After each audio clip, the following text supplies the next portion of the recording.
Vamos lutar pela justiça e assim seremos construtores da paz. Essa frase marca a trajetória do nosso entrevistado de hoje. Advogado formado pela Faculdade de Direito do Largo São Francisco há mais de 50 anos, ele abraçou a causa dos direitos humanos. Convidado por Dom Paulo Evaristo Arnes, então arcebispo de São Paulo, presidiu a Comissão de Justiça e Paz, isso em plena ditadura militar. Enfrentou resistências, calúnias e perseguições. Foi professor e diretor da faculdade onde se formou. Na gestão de Luiz Erundina, assumiu a Secretaria de Negócios Jurídicos da Prefeitura de São Paulo. Vamos conversar hoje com o jurista Dalmo Dallari. Está no ar o Observatório do Terceiro Setor, o olhar da cidadania.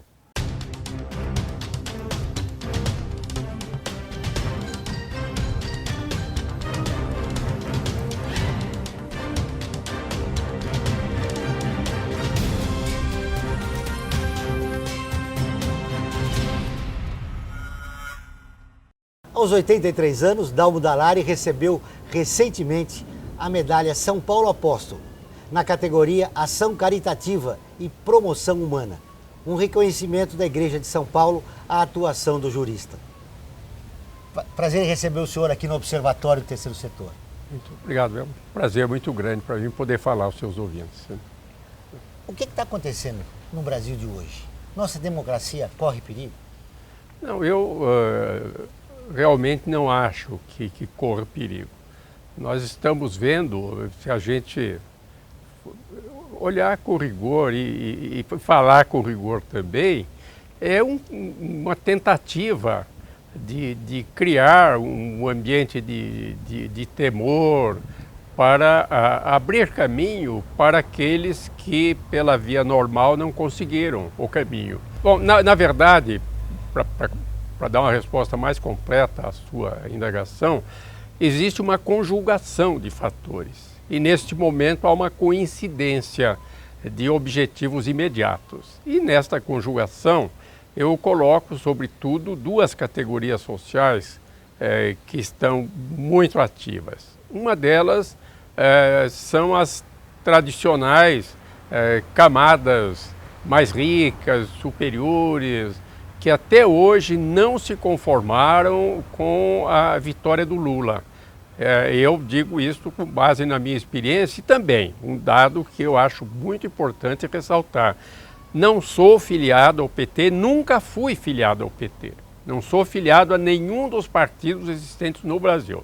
Aliás, quando da Constituinte, eu já era muito atuante e achava fundamental que o Brasil tivesse uma Constituinte e fui convidado, eu era professor livre-docente da faculdade, fui convidado para ser candidato à Constituinte. E me recusei porque era obrigatória a filiação partidária. E eu achei que isso reduziria a minha independência. Mas tenho circulado por aí, então, há bastante tempo, e falando e ouvindo. E várias vezes, em diferentes ambientes, evidentemente, nos ambientes mais ricos, nos ambientes mais sofisticados ou considerados socialmente superiores, eu ouvi textualmente isso. É um absurdo o Brasil ser governado por um homem que não tem formação universitária. Imagine, nós doutores sendo governados por um homem que só tem o curso primário, que absurdo isso. E ainda hoje, lendo os jornalões tradicionais, eu até brinco isso, eu tenho pena desse pessoal, eles sofrem muito. Até hoje não conseguiram aceitar a vitória do Lula, o aparecimento do PT, operários estando lá em Brasília, no Congresso Nacional. Na verdade, esse é um componente desta imagem de caos que nós estamos vivendo agora. Professor Dalmo, esse componente, mas voltando à questão da nossa realidade, divisão nas forças progressistas e uma onda conservadora. O senhor não teme? Sim, mas aí é que eu chego no segundo componente. O primeiro é esta falta de conformação dessas camadas tradicionais, superiores, e que tiveram que admitir que nós caminhamos, e felizmente caminhamos, no sentido da redução das desigualdades sociais. redução das discriminações, redução das desigualdades. E isso realmente aconteceu, e bem acentuadamente nos últimos 10 anos no Brasil. Eu tenho até um testemunho que eu posso dar. Como professor, antigo professor da universidade, eu, há poucos anos, comecei a receber alunos vindos das camadas mais modestas da população. Então, isso é um reflexo da mudança social. Mas e também do sistema de cotas, né? Mas o outro componente que eu acho muito importante é exatamente esta filiação partidária, esta atividade partidária de pessoas que não têm espírito público. Essencialmente é isso. São pessoas que estão no partido, querem um partido, procuram um partido, às vezes criam até um partido para conquistar posições políticas, posições na organização social. E isso é que nós estamos vendo. Essas pessoas que não têm essa consciência da responsabilidade social, e eu diria mais, não têm consciência cidadã. Não perceberam que os direitos da cidadania implicam a responsabilidade da cidadania. E aqui eu gosto de relembrar o artigo 1º da Declaração Universal dos Direitos Humanos. Todos os seres humanos nascem livres e iguais em dignidade e direitos. Todos os seres humanos. Não importa onde nasceu, filho de quem, nome de família, a cor da pele, se é homem ou mulher, todos os seres humanos nascem livres e iguais em dignidade e direitos e devem, portanto, gozar dos mesmos direitos fundamentais, das mesmas oportunidades. E, no entanto, esses grupos se consideram superiores e, na verdade, têm uma grande dose de egoísmo, de falta de consciência cívica, que estão nos partidos, atuam nos partidos, procurando posições pessoais, vantagens para os seus grupos. E grande parte do que nós estamos vivendo agora, desta aparência de desordem, em grande parte é uma aparência. É uma aparência muito estimulada pela grande imprensa, que na verdade é um reflexo do inconformismo. Eles foram derrotados em 2014, até agora não aceitaram. E é o que eu tenho a dizer, eles não souberam ganhar e agora estão mostrando que não sabem perder também. Professor Dalmo, alguns especialistas, cientistas políticos dizem que acabou a nova república. Que fase que nós vivemos da democracia brasileira é esta, no momento de hoje? Não, na verdade, o Brasil hoje, a partir de um dado essencial, pela sua Constituição. E isso eu tenho ouvido em outros países, inclusive eu vi na França, na Itália. O país tem uma das constituições mais democráticas do mundo. Esse é um avanço que não vai ter retrocesso, tenho absoluta convicção. Foi uma conquista do povo brasileiro. Mas, a par disso, o conteúdo da Constituição. A Constituição consagrou os direitos fundamentais da pessoa humana, mas em toda a sua extensão. Isso é bem um reflexo desta diferenciação que nós estamos vivendo hoje no Brasil. Os que aceitam os direitos civis e políticos, mas recusam terminantemente os direitos sociais.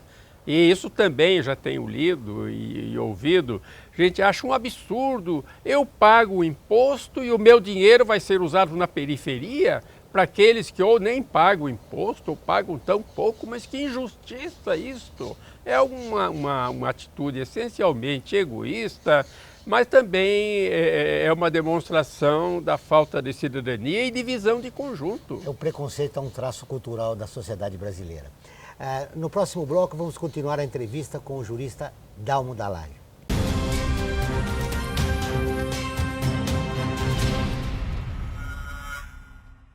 A vida nos traz muitas conquistas, mostrando que todo conhecimento e esforço compensaram em cada detalhe, cada emoção. Estudar na FIA me fez crescer profissionalmente e a conquistar um objetivo maior, que foi a felicidade de ajudar meus filhos numa carreira brilhante. E a FIA compartilha esses sonhos com a melhor estrutura, corpo docente e networking que conduzem ao sucesso e à felicidade.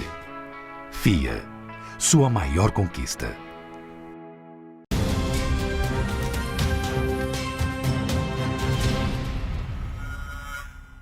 Estamos Estamos de volta com o Observatório do Terceiro Setor, o olhar da cidadania.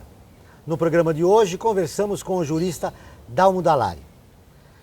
Professor Dallari, o senhor vê condições reais para o impeachment da presidente Dilma? Realmente não vejo. Eu tenho dito, assistido, volto a falar, a minha visão é essencialmente jurídica. E dentro dessa visão jurídica, e tomando por base a Constituição, e considerando que a Constituição que nós temos foi feita efetivamente pelo povo, ela tem solidez.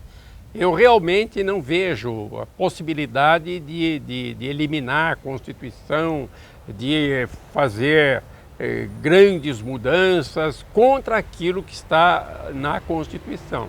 E em relação ao impeachment, eu tenho lido até opinião de pessoas que vêm da área jurídica e eu tenho realmente lamentado essas opiniões, porque o que tem sido dito e afirmado tem deixado claro para mim que essas pessoas colocaram em plano secundário a Constituição, colocaram em plano secundário os valores jurídicos, os princípios jurídicos e raciocinam a partir de objetivos políticos, de preferências políticas. É o mau sentido da politização. Ultimamente tem se falado, inclusive fora do Brasil, na politização do judiciário ou judicialização da política. Essa é uma discussão à margem, porque realmente aquilo que antes se considerava político hoje está chegando aos tribunais. Então, mas não há, de fato, uma separação absoluta entre política e direito. A política atua no sentido de fixar normas também, de estabelecer boas regras de convivência e depois de dar garantia de que essas regras serão efetivadas. Então, é a feitura da Constituição e o segundo momento é dar efetividade àquilo que está na Constituição. Agora, infelizmente, eu tenho lido algumas opiniões de pessoas vindas da área jurídica que se esqueceram da Constituição. Então fazem afirmações que não têm a mínima consistência jurídica. Assim, em relação à aplicação à presidente Dilma de fatos relacionados com o mandato anterior. Ora, bastaria ler a Constituição, eu gosto da Constituição, por isso sempre tenho a Constituição perto de mim. A Constituição é muito expressa, diz isso no artigo 86, parágrafo 4º, e é textual. O presidente da República, na vigência do seu mandato, não pode ser responsabilizado por atos estranhos ao exercício de suas funções, daquilo que ele está exercendo, do mandato de agora. Não é de um mandato que alguém exerceu, que ele mesmo ou outro exerceu antes. Até tenho chamado a atenção para uma coisa que pode parecer um grande absurdo, mas como eles estão colocando, levaria a isso. Então, se eu posso questionar o que está fora do mandato atual, eu poderia questionar os atos do ministro Fernando Henrique. Então é um mandato, então no exercício do mandato. Em relação às pedaladas de 2015, que eles já incluíram num novo pedido de impeachment? Esse é também um aspecto muito importante, porque quem ler a Constituição vai verificar isso, que a Constituição, no artigo 14, prevê a possibilidade de impugnação de mandato na Justiça Eleitoral, mas até 15 dias depois da diplomação. E lá mais adiante, quando trata dos crimes de responsabilidade, é isso que estão tentando fazer, a Constituição, e aí no artigo 85, estabelece quais são os crimes de responsabilidade, e aí é que vem aquela afirmação de que não pode ser responsabilizado por atos estranhos ao exercício de suas funções. Mas a par disso, e então isso seria importante que eles lessem, existem certos preceitos constitucionais, a própria Constituição faz uma enumeração de atos que seriam enquadráveis, mas isso foi especificado na lei que definiu os crimes de responsabilidade, é a Lei 1079 de 1950 e que continua em vigor. Lá há uma enumeração dos atos que podem constituir, pode configurar crime de responsabilidade. Eu li e reli, não consegui nenhum enquadramento dessas pedaladas num crime de responsabilidade. Porque, veja bem, as pedaladas são um artifício contábil, mas ninguém disse, ninguém está dizendo, ninguém afirmou que a presidente Dilma usou desses artifícios contábeis para se apoderar de dinheiro público ou para desviar dinheiro público para um fim ilegal, para beneficiar alguém. Ninguém disse. Quer dizer, as pedaladas são, na verdade, um jogo contábil. O dinheiro que era público continuou público. Que todo governo faz. E todo governo faz. Todo governo faz e sempre fez. Porque muitas e muitas vezes a previsão de arrecadação falha, prevê-se uma arrecadação e ela não acontece. Mas foi aprovado um orçamento, foram aprovadas obras, foram iniciadas obras, foi implantado um serviço. É preciso obter recursos para financiar isso, para dar continuidade. E aí é que se faz o jogo contábil, de tirar de um fundo público para outro fundo público, às vezes temporariamente ou por pouco tempo. Mas o dado essencial é esse: esse dinheiro nunca deixou de ser patrimônio público. Ele era do patrimônio público de um determinado fundo, passou para o patrimônio público em outro fundo e depois ele deverá voltar. Mas, de qualquer maneira, não configura crime de responsabilidade. Muito bem. Vamos agora a mais um intervalo e voltamos dentro de instantes. Aguardem.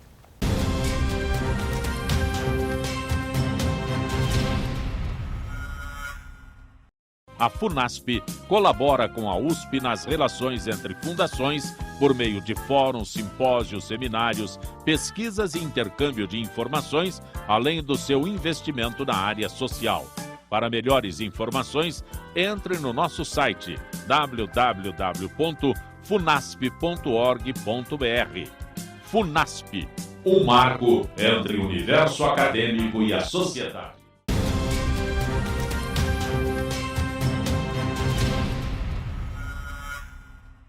Chegamos ao último bloco do Observatório do Terceiro Setor, o Olhar da Cidadania.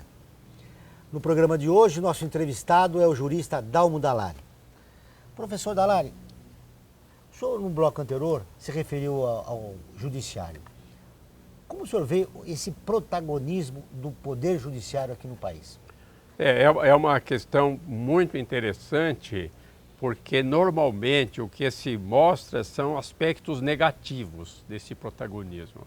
E é muito importante perceber o fenômeno. Aliás, o presidente Lewandowski, presidente do Supremo Tribunal Federal, no seu discurso de posse, chamou a atenção para isso, o papel diferente do judiciário. Quer dizer, papel diferente porque nós tivemos uma herança que vem da França do século XVIII e depois se consolida com o napoleonismo em 1804, quando Napoleão disse o papel do juiz é só dizer o que está escrito na lei. O juiz é boca da lei, não tem que interpretar coisa nenhuma. Ele ficou muito bravo quando falaram no juiz interpretando. E depois isso se consolidou e o juiz se tornou um formalista. O juiz é um aplicador formal da letra da lei. E isso começa a ser modificado no final do século XX e depois vão surgir vários movimentos fundamentais mudando a concepção do papel do judiciário e a postura do juiz.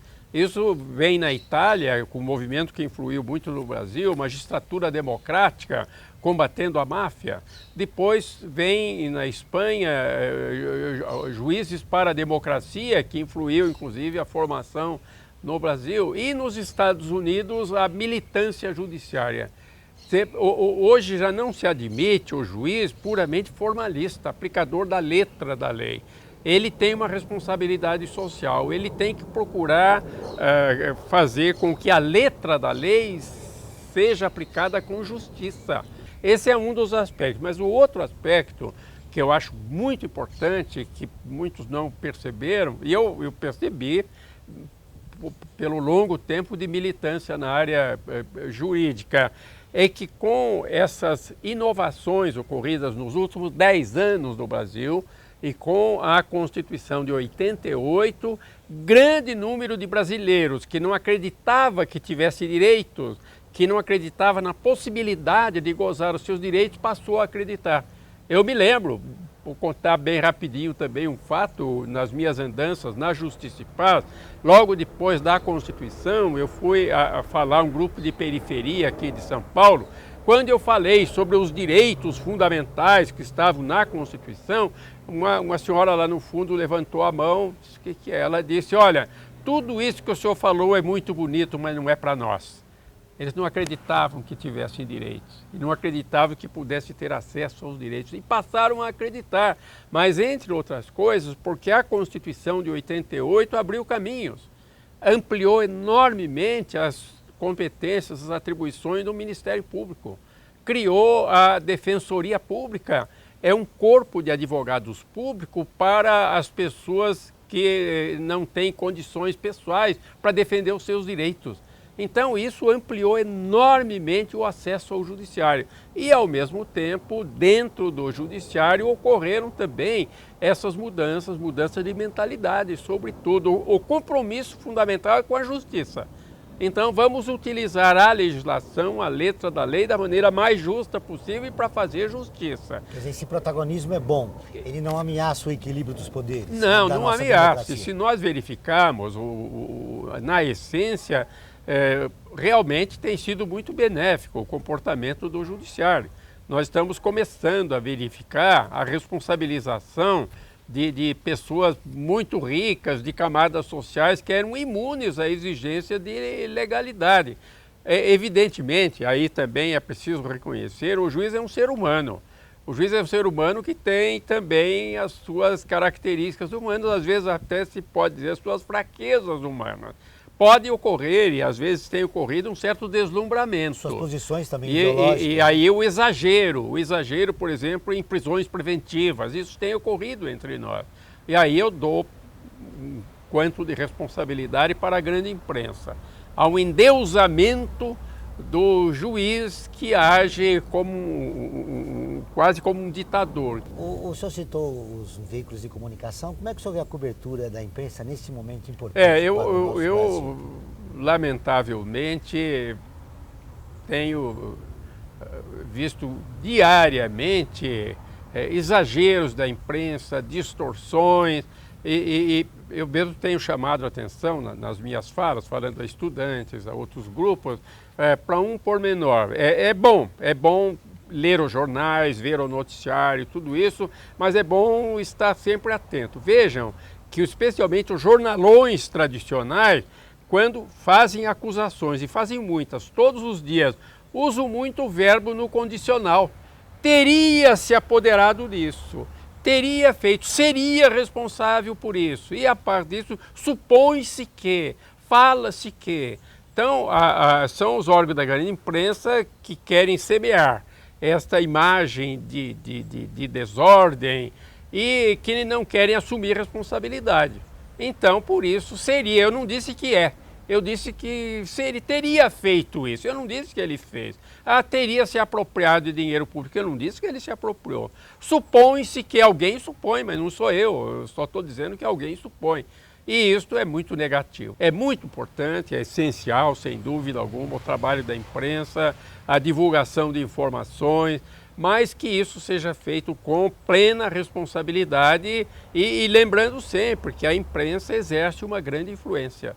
Exerce influência nas pessoas mais modestas, menos preparadas para fazer a crítica das afirmações, mas exerce influência naqueles que têm fraquezas humanas, que são aqueles juízes, promotores, que ficam deslumbrados quando aparecem na grande imprensa como salvadores da pátria. E falando agora em relação ao governo do Estado, essa produção e tornando documentos secretos por mais de 20 anos, esse último foi em relação à PM. Como é que o senhor vê essa decisão do governo do Estado? Eu acho isso muito negativo. Eu acho muito negativo.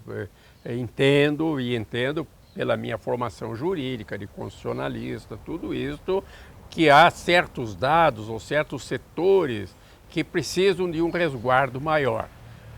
Mas isso não significa impedir qualquer divulgação, manter os órgãos distanciados do povo, negar qualquer esclarecimento. Assim, eu ainda hoje lendo algumas dessas decisões, alguns aspectos dessas limitações, eu estava fazendo e vou continuar fazendo a crítica disso. Fechar nosso programa. Suas considerações finais. O senhor acredita que os grupos progressistas poderão se unir na defesa da democracia brasileira nesse momento muito difícil? Eu acredito que sim. Eu realmente, antes de tudo, porque eu tenho lido as opiniões inclusive, como já disse, de pessoas da área jurídica, não vi qualquer fundamento consistente para o impeachment da presidente. Então ela vai continuar, eu não tenho dúvida.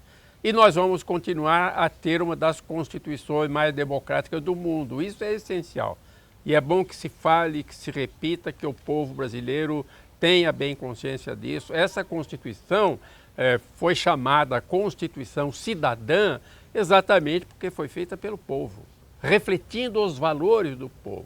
Então é preciso que isso tenha seguimento, que não se dê um valor excessivo a essa mobilização ruidosa, espetacular, mas isso eu acho que realmente já passou, agora já maior consciência ou a tomada de consciência, de maneira que eu acho que não sou exagerado no meu otimismo quando digo que nós vamos ter efetivamente um Estado democrático, uma das constituições mais democráticas do mundo.